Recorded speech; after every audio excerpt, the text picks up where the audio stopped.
Today we have the 2017 Ford Galaxy. This vehicle has done just under 67,000 miles.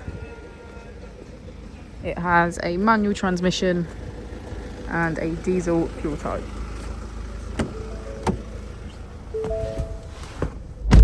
To the left of our steering wheel, we have cruise control as a feature, as well as our keyless ignition.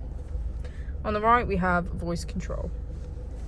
Moving on to our screen, we can access ambient lighting, Apple and Android CarPlay, voice control, emergency assistance, navigation, mobile apps and Bluetooth.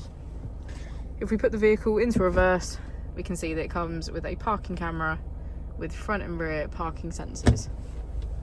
Just below we have our AC with heated seats on either side. As we go into the back of the vehicle, we can see that we have 7 seats in total, all of which are full black leather.